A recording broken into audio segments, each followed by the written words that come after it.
Hey everybody, this is PISSEDRHINO. We'll be doing two short videos today. The first one is on my mail call. First up is my Axial housings, which are covered in prints. But you can see my son did a great job on polishing them up, getting rid of all the scratches. This was all gouged out here, so it's nice and clean. Got the lay down servo mounts on there. They're nice and clean. Everything's ready to go. Get that diff back in there. Then here's the second one. Same thing. There were a ton of gouges down here. I apologize for all my fingerprints. I've been messing with these all morning. But the diffs are ready to be put in. I'm waiting on the bearings, and as soon as they show up, we should be good to go. So those are the diff housings and axle housings with lay down servo mounts, and as you can see, these things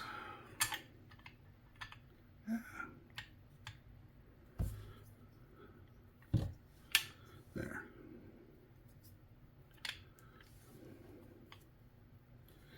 Gotta get these to snap on. It's the wire.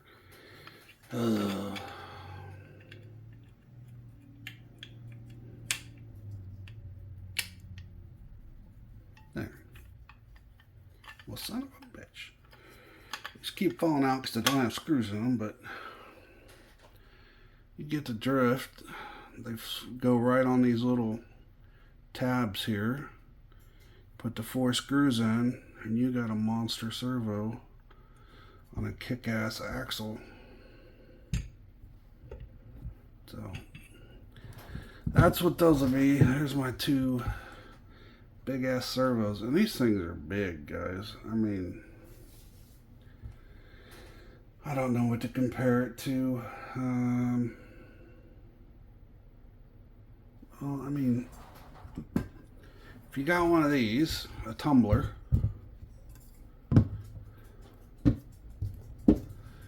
you can see how big those are. Stack 2 of them on end and you got almost a tumbler. So those are pretty massive, pretty cool pieces that I'm looking forward to finally getting installed in the diff housings. Now I am still waiting on parts. Like I said, I'm waiting on bearings. I'm also waiting on my portals. They're in transit. Also waiting on my wheels. Pretty much I'm waiting on everything. I mean, I got some of the mounts and stuff like that, but still waiting on a lot of stuff. My motor, my ESC, but I did get this in. I don't know if I showed you this last time or not, but in the standard setup, this is your receiver box and your servo goes right here. Well, with this one, they wanted to give you more room here so you could have a bigger motor, because the motor fits right up against that. So you eliminate that servo hanging down, you can have a bigger motor, which is great because I'm going with a bigger motor. But then you can mount your servo up front. So this is the front of the truck, back of the truck. So your servo would be mounted more up front, and then do the steering this way instead of doing it this way. But I am not using these because I've got the lay down servo mounts, so I don't need these. Let's see if I can, sorry, reaching across here. I think this one comes out.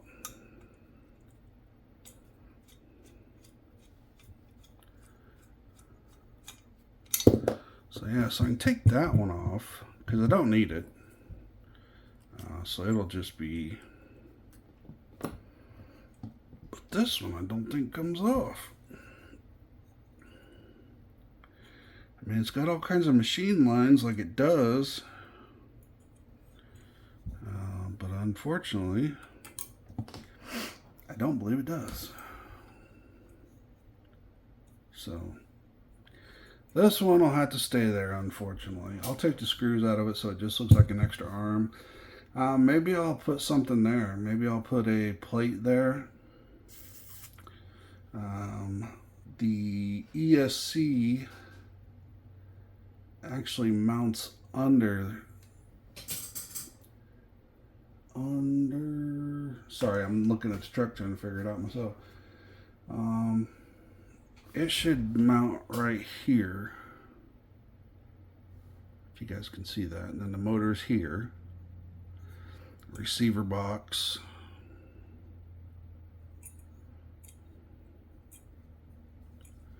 It's pretty snazzy setup, to be honest with you. Snazzy. I know most of you guys haven't even heard the word snazzy. It's showing my age. But let's take this apart and see what kind of receiver box we got here. It's an awful big receiver box. Obviously you can't put an ESC in a box because they get so hot. Even though a lot of TRX4M guys are doing that because they don't know any better. So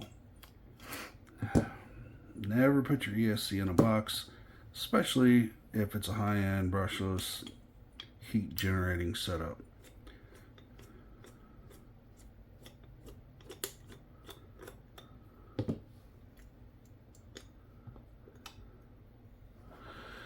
So there we go. We got water sealed. It's got an O-ring in it. CNC'd aluminum like everything else. It's got the little rubber grommet over here on the side so you can run your wires in. And then this little guy sit right down in there. All the leads coming in, I'll probably run these out the grommet as well. But that should work pretty good, don't you think?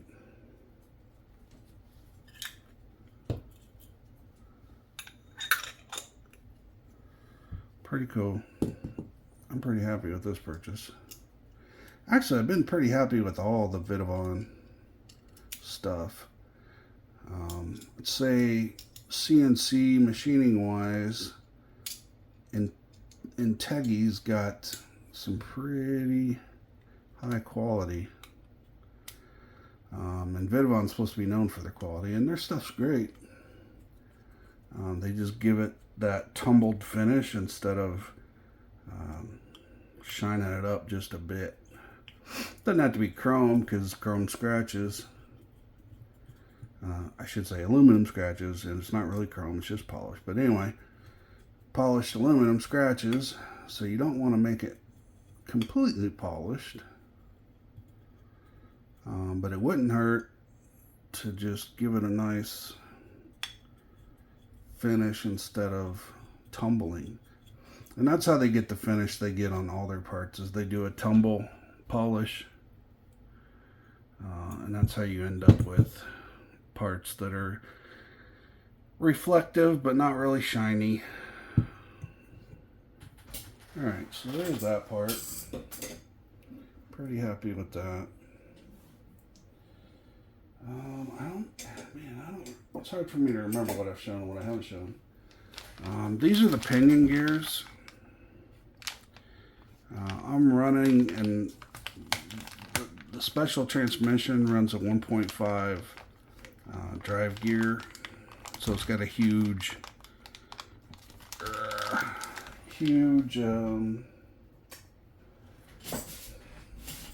sprocket gear, drive gear, whatever you want to call it. So I got 2 of these to try, and obviously trial and error would be the way to check them out, but this is a 15 and this is a 20. You can see it's a 20T 1.5, and then it's got a 5mm shaft for the motor. Same thing here, 15T 1.5, and it's an N5 shaft. So Vitavon 15 versus 20. I tell you what, just feeling the mesh. Okay, so they've got the best gear making process. I mean, this is like industrial stuff right here. Like the gears on a CNC. That's how accurate these feel. I mean, they're... Anyway, so I got 2 pinions to try. We'll see which one we end up with in the future.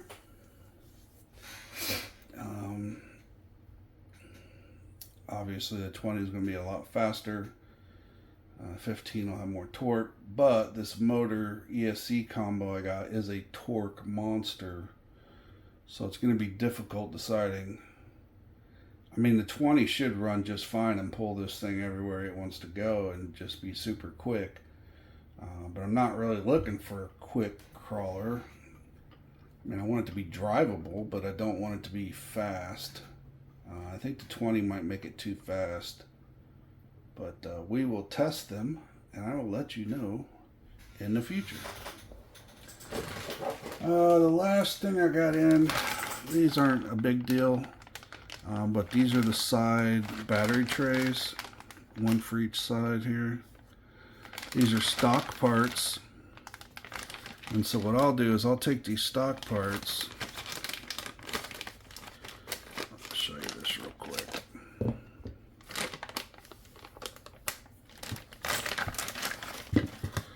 I'll take these stock parts, which go like this.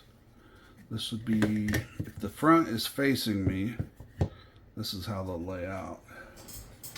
And then I got these battery trays.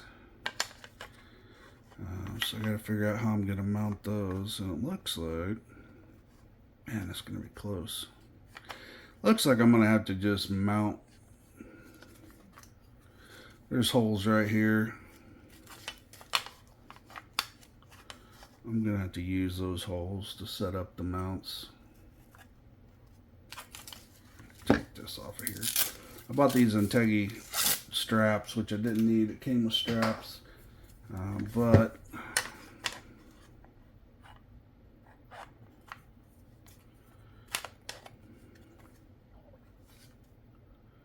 I see what I can do. So what I can do is I can use this screw mount here to screw in through this hole up into the mount.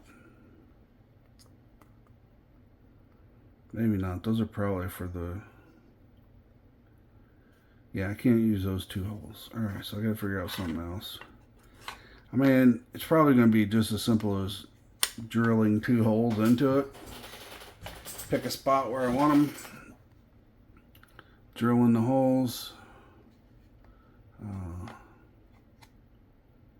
And then mounting it. Might get some little spacers.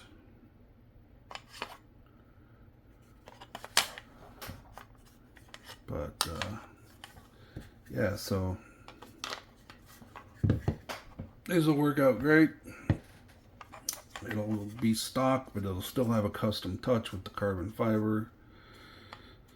And then I'll be able to strap the batteries in really well and not have any issues. So that's the last thing I received. Is there anything else?